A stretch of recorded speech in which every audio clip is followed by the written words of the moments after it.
We're excited to host this last informational webinar for the Transmission Acceleration Grants. This is being funded by GDO, or the Grid Deployment Office at the Department of Energy. Next slide, please. So just a really quick intro. My name is Taylor Moot, and I'm part of the TWX Hub. TWX is a new innovation hub managed by RTI International and support of the Department of Energy. And our goal is to facilitate connections among federal, state, tribal entities, academia, nonprofits, and small businesses across the US, just to name a few. To hear about any new opportunities that come up or any updates from TAG, we recommend that you follow our page on LinkedIn, as well as sign up for our newsletter via a link on our website. Next slide, please. A couple of housekeeping items just to kind of repeat. Again, questions will be handled at the end of the session, and we're going to be using that Q&A function of Zoom. We'll be addressing the questions that get the most votes, so please go ahead and vote for any questions that feel relevant to what questions you have, and we can make sure that those get answered first. We should have plenty of time to go through all the questions that we have today, but in the off chance we don't, we'll make sure that those are answered by the Department of Energy as soon as possible and get updated onto our website. Regardless of origin of the question and when we answer them, all questions will get answered and put on our website as soon as possible. Just a couple of other things. Per DOE guidance, we don't allow any AI bots on the webinar. You shouldn't need them because this is being recorded and the transcript will be available on the website as well. But just so you know, if we see them, they will get kicked out of this session. Last, as a reminder, this webinar is being recorded and will be posted to our website in a few business days. We're going to try to do it as quickly as possible, knowing that this closes next week, but that'll get updated along with the slides and the transcript as soon as we can. Next slide, please. Okay, so today we're joined by our friends over at GDO, Liza and Andrea, and with that, I'm going to turn it over to them to cover the overview of TAG. Thank you so much, Taylor.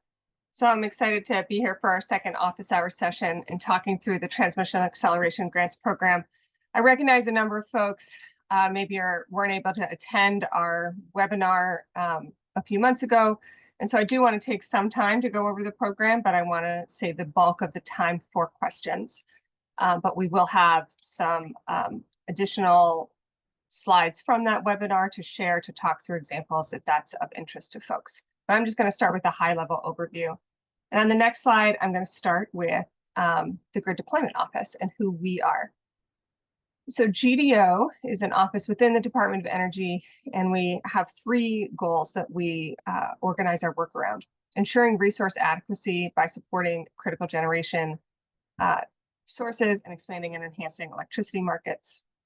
This TAG program is coming out of the Transmission Division, which is most of the work is organized around the next goal, where we're catalyzing the development of new and upgraded high voltage electric transmission lines and distribution systems. And then finally, there's the resilience aspect of the grid.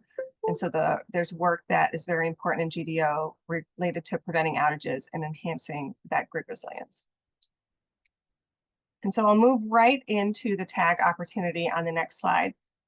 TAG is a new program out of GDO that is supporting state and tribal efforts in transmission.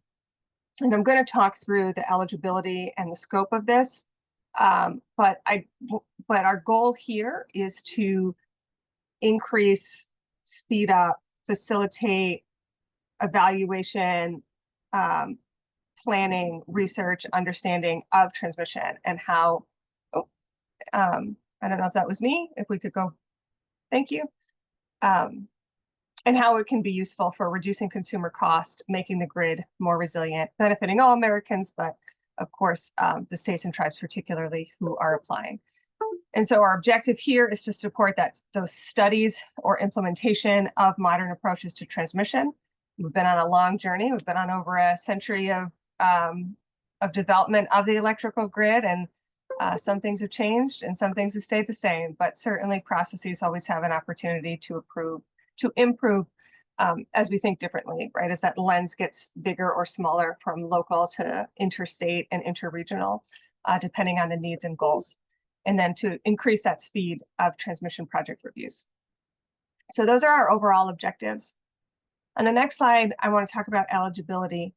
We have pretty broad eligibility. So our applicants can be state or tribal entities, and we have a definition in the frequently asked questions, and my colleagues might be able to put it in the chat here to help explain what we mean by an entity here, because I know that that has been a question for groups.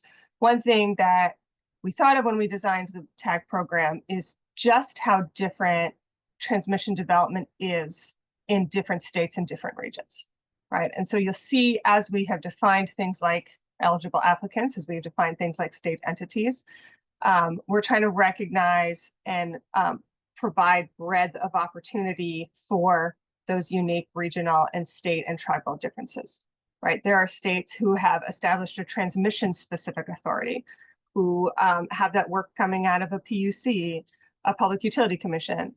There's also relevant work in transmission, maybe from an environmental evaluation perspective, that could be coming out of a Department of Natural Resources. There's lots of different forms this takes in different locations and at different scales. So, but state and tribal is the scale that we're looking at here for those entities. And then the third is nonprofit organizations. And particularly, these nonprofits have to be working with the state and tribe to achieve these objectives. So we recognize that a lot of nonprofits are working in the transmission space and maybe pursuing relevant questions here, but we're looking for is that kind of work that is directly tied to state or tribal efforts that could lead to specific transmission acceleration in those regions. So we have $10 million of funding, at least $10 million of funding available, and up to $3 million each per award. We expect there to be a really big range here as well. Depending on what scale you're looking at, we wouldn't be surprised if $250,000 or $500,000 proposals come in, but we wanted to, again, provide a wide range here, and there's no cost share requirement. And then the activities, especially if you came to the webinar or listened to the webinar, I do want to clarify one thing here. The activities are up to 12 months, which with potential for an additional 12 months. So why is that not just 24 months? So I wanted to clarify here that if you are proposing something that is longer than 12 months, there is a required go, no-go milestone at 12 months. And so we want to make sure that folks are aware of that as they are thinking about their plan. And so we're recommending 12-month proposals, but recognizing that there can be additional work that could extend past 12 months pursuant to that no-go milestone being adequately evaluated. So that's the timeline. And then the other aspect is that these activities should be related to planning, siting, or permitting of transmission lines, where we define that as 100 kV or above. So then on the next slide, I will talk about what that means related to planning, siting, or permitting. That's about everything. And as you can see here, hopefully you also recognize here that we're trying to identify a lot of opportunities, again, that could be different depending on where you are. So there are some states and tribes and regions that are interested in identifying or evaluating specific corridors or specific zones or other types of areas for preferred transmission development, sort of creating a prioritized list. There's other regions who maybe are interested in streamlining transmission siting and permitting processes. And that could be, while the applicant has to be a state entity, there's a number of forms that could take, right? I mean, that could be collaborating and that streamlining across multiple state entities or up and down a different scale at the local or regional level, as long as that state entity or nonprofit working with them is the applicant. And then enhancing or expanding other transmission related activities. If you watch the webinar or look at our notes and slides, we give some examples of this, right? If you're studying or trying to implement how you could do some innovative transmission financing, right? We're paying for transmission is an interesting part of things. So there's evaluating cost allocation, but then there's also maybe potentially money in your region that you want to figure out how you could structure it to support transmission development. Those are just some examples. There's also transmission planning and how transmission planning maybe could be tied to integrated resource planning. These are just some examples to be thinking about. And then the final topic is, the final area is surge funding to increase capacity. So we also recognize that the growing energy resources in the United States are a great opportunity for lowering costs for Americans, but we need to be able to be moving that energy to where it is needed to be consumed.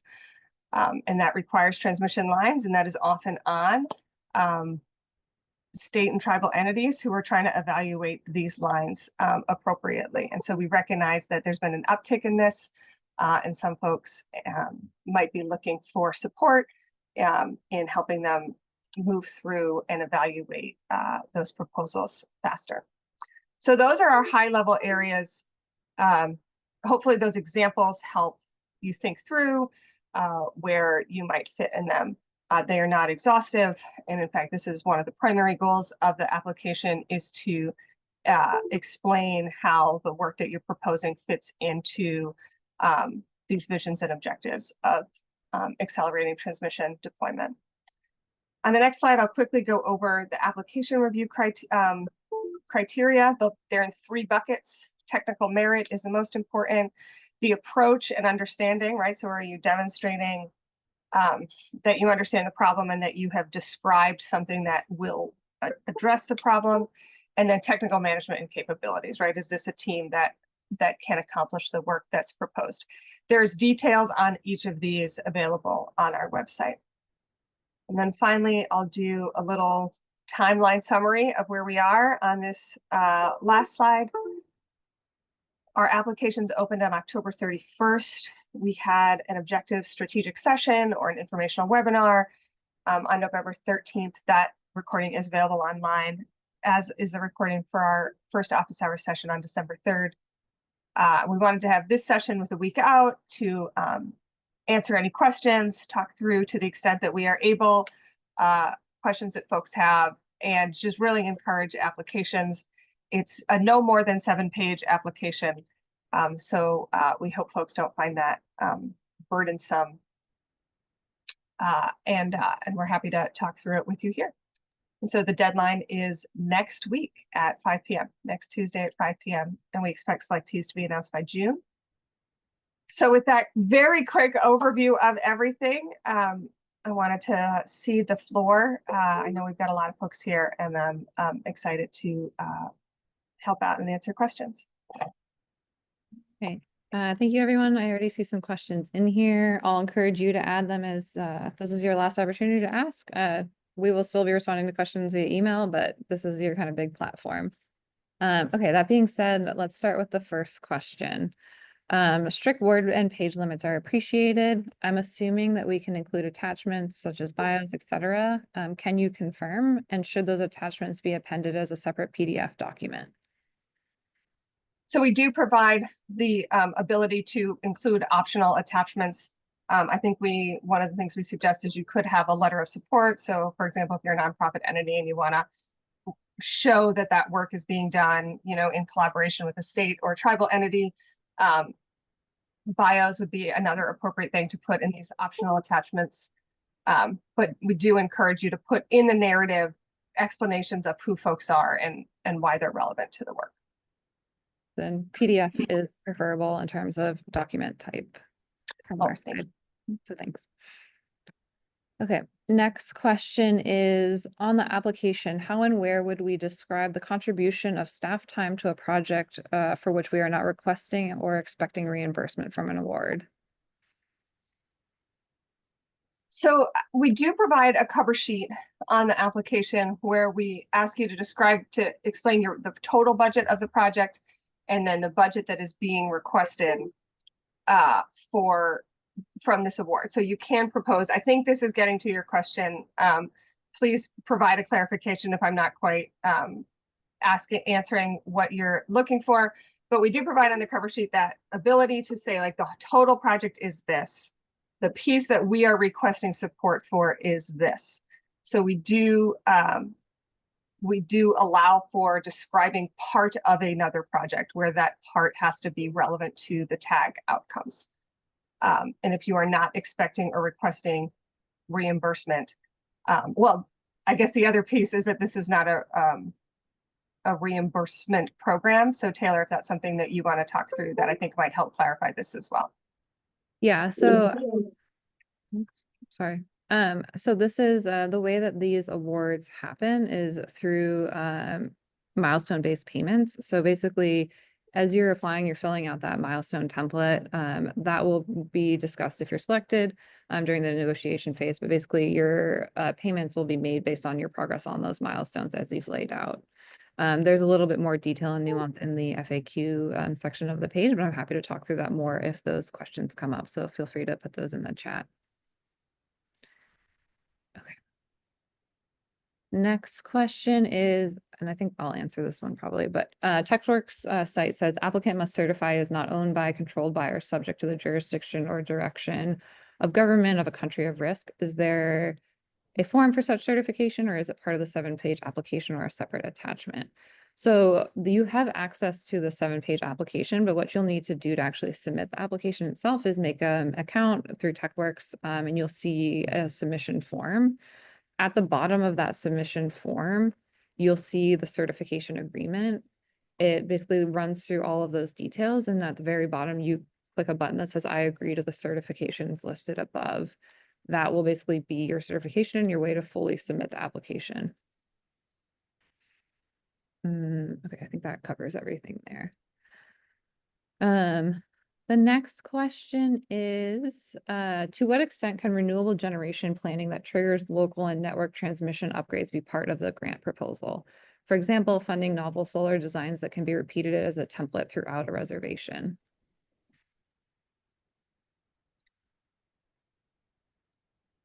So while I can't speak to specifics about eligibility, so I encourage folks to apply if they think there is an argument to be made for how this fits into TAG. I will say that this is a transmission focused program. So we are looking for our objectives, as we stated at the top, are about studying, implementing modern approaches on assessing the need and impact of new transmission infrastructure. So obviously transmission is tied to generation, but that intersection and transmission aspect are would be essential to what would be relevant to this program design.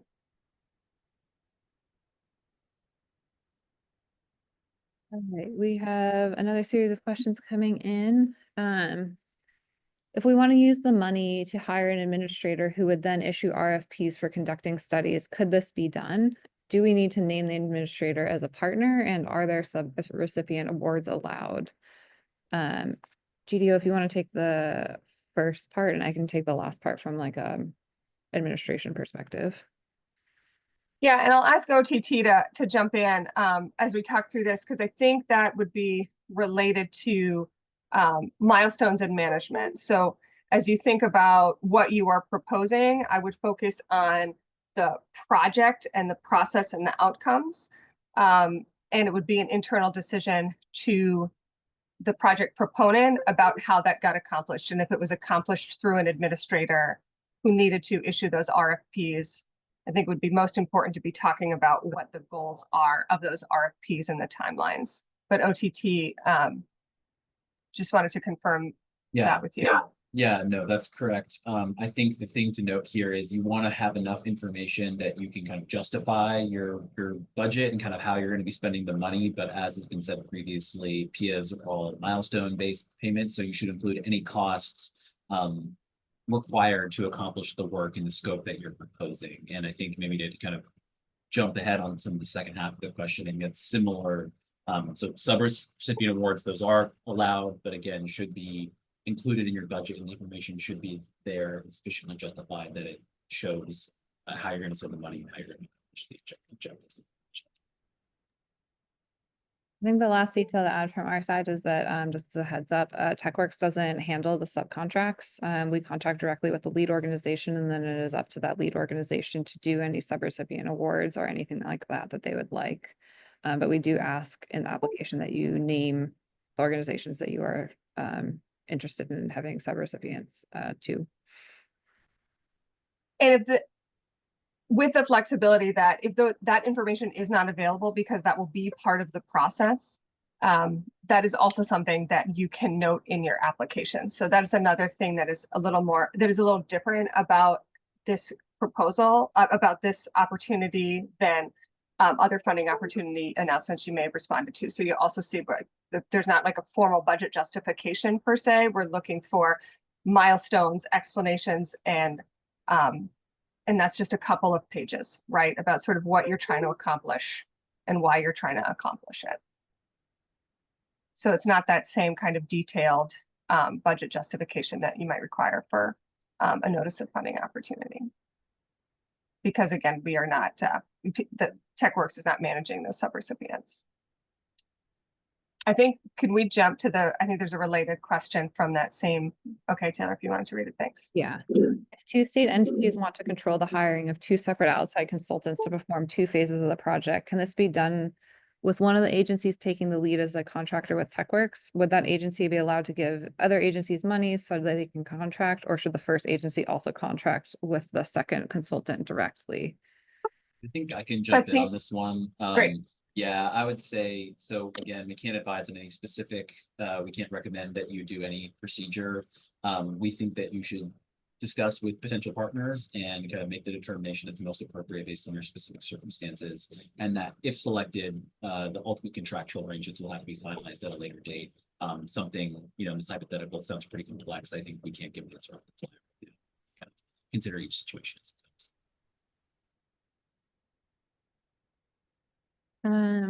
Next question, is on one of the slides, did you say this grant is to study grid transmission infrastructure? Is this correct? Well, and I want to clarify, when we say study, it was studying or implementing modern approaches to the needs for, I'm just reading the slide now, studying or implementing those modern approaches. So looking at, it is not necessarily a grid study, right, which is a specific thing and could be eligible here. Where often grid studies are like a type of transmission planning, but it doesn't have to be a grid study alone, right? There are many things related to the study and implementation of transmission. And what we meant when we said study here was more thinking about like studying where something has been successful in another region and how you could map it and implement it in your region. Like that would be an example of a non-technical study that would fall under that category.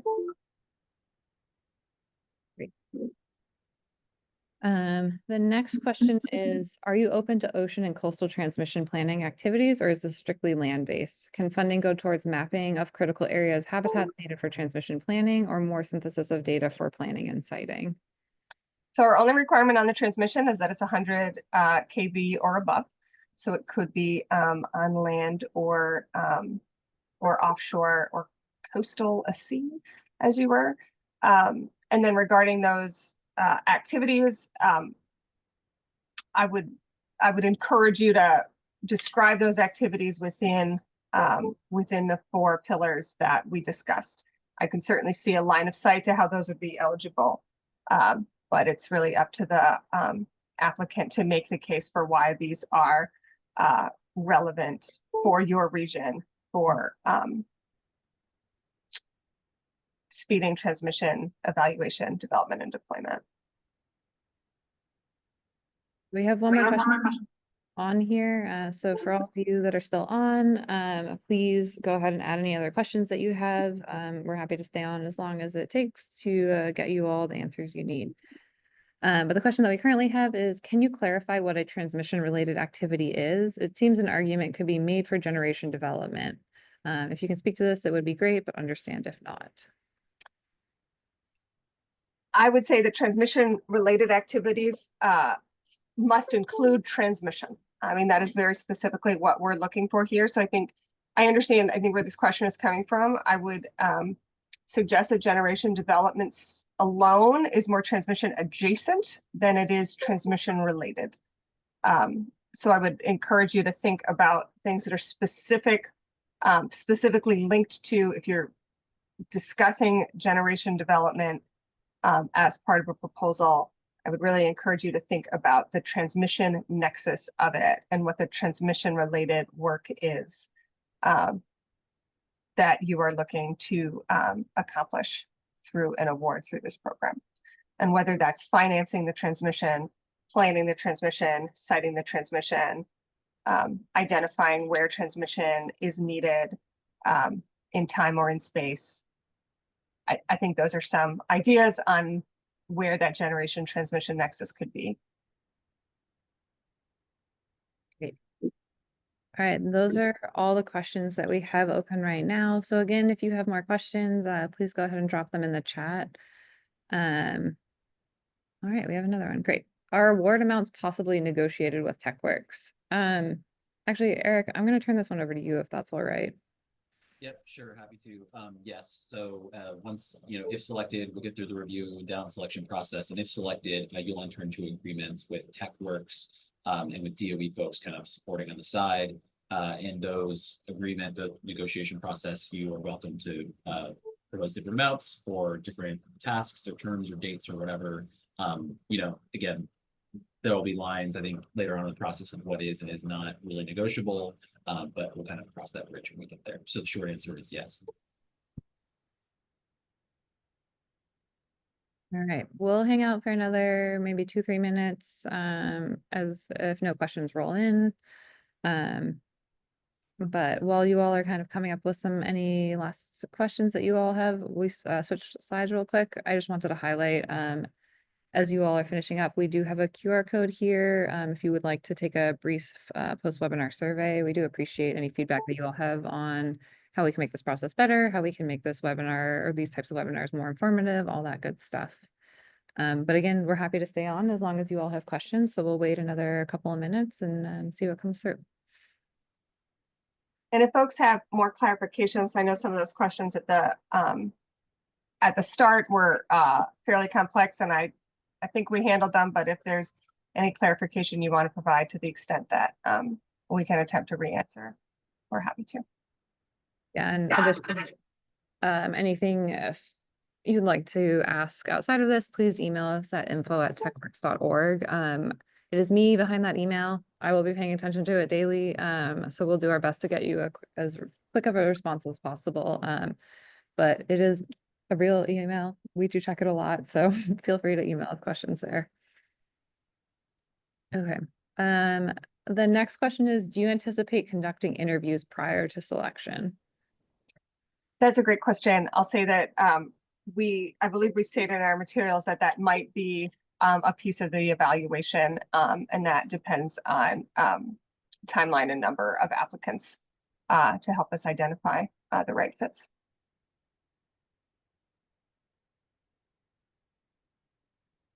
All right, next question is, if our project is proposed to be within a year, but our procurement process for a consultant takes 6 months before the project can begin, does this still qualify for a year-long project? OTT or TechWorks, is there a technical answer to this that you want to provide, or is this something that we would discuss in negotiation? I would say we would want to discuss in negotiation. Again, can't comment on specific ideas and timelines, but GDO team, correct me if I'm wrong. I would have to imagine, there are certain outcomes that we want done at the end of this period. If there's a 6-month period to start that work before it even begins, I think it would kind of raise some questions as to how the full 12 to 24-month process would be executed. But again, I defer to GDO on kind of that, and as Liza said, there'll be something that will be confirmed later on. Yeah, and just to clarify what Eric said, that's a fair point, and that is not to discourage, it's just to state that if that is something you were describing in your timeline, it would just be helpful to clarify that the work could still get done within those 24 months and and where a go, no go milestone could be placed.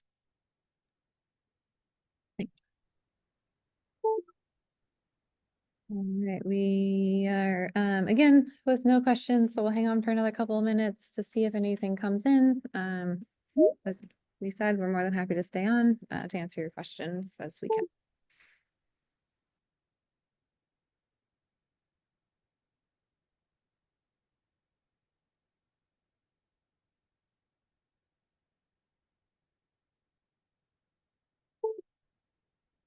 And then I think I said this at the jump, but in the overview slides, but did again want to clarify, we have a range of sizes of awards here, right? So this could go up to $3 million, and that is across the full performance period. But expecting, sort of a range of of proposals. As you can even tell from the questions, lots of different work going on in transmission, depending on where you are and what your goals are, which is exactly what we're eager to see. We'll wait till 32. And if no one else has any questions, we'll do a quick wrap up and call it for the day.